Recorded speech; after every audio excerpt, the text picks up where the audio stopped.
At dito nga na sinabi ni Zoe kay Carlos na dapat unahan nila itong i-eliminate itong si Dax dahil baka isasabotahe sila at baliktarin at baka sila pang i-eliminate nito.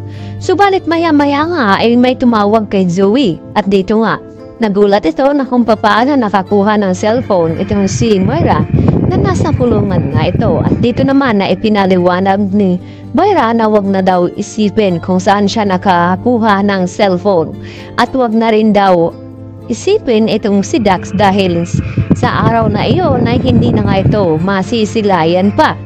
At nagtanong itong si Zoe na ano daw ang balak gawin ni Moira dito nga kay Dax. At dito nga niya na sinabi na may inutusan nga itong si Moira na ipapaligpit na tuluyan itong si Dax. At nagulat din naman itong si Carlos sa kanyang mga nalaman. Samantala, pinuntahan na nga agad dito ni Lynette ang lugar kung saan ay haharapin niya at kausapin itong si Dakanay dahil sa ginawa nito na pangluloob sa bahay nila ni Carlos at pati sila ni Harry ay nagawang saktan at nagbibigay ng trauma itong si Dax sa kanya. At dito nga na nakasampal itong si Lynette dito kay Dakanay at hindi nga iyon sapat upang pagbayaran nga ni Dax ang kanyang ginawa. Subalit ay may isang tao ngang napatayo at isang waiter na nagpapanggap at nakita ni Dax na may hawak ngang baril. At itinotok nga agad diretso dito nga kay Dax kaya nagulat ang mga ito.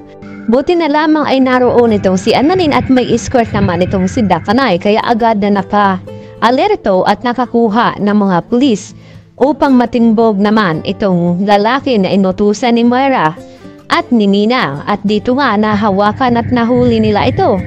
At agad na pumunta itong sina Giselle at RJ upang tanungin ang lalaking ito kung sino nga ba ang nag-utos sa kanya na ipaligpit o ipatumba ito ngang si Dakanay na nag-iisang witness laban dito kay Moira.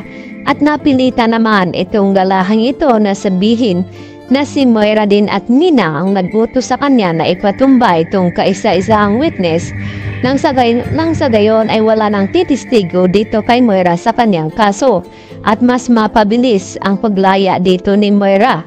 Kaya nabulat itong si Giselle na baka ito na nga ang sinasabi ni Moira na kanyang mga galamay na nasa labas. At dito nga naniniwala itong si RJ na hindi nga ligtas ito si Lynette at Annalyn dahil kumikilos pa rin itong si Moira kahit nakakulong.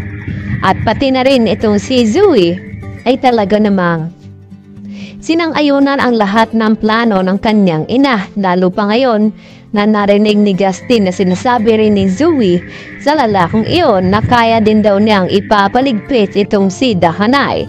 Kaya magiging saksi rin itong si Justin dahil sa ngayon ay kung sakaling mapupuruhan man dito ng lalaking ito, itong si Dakanay, ay itong magpapatunay itong si Justin na baka itong si Zoe ang nagutos na ipapaligpit ang witness ng kanyang ina. Yan lang po at marami pong salamat.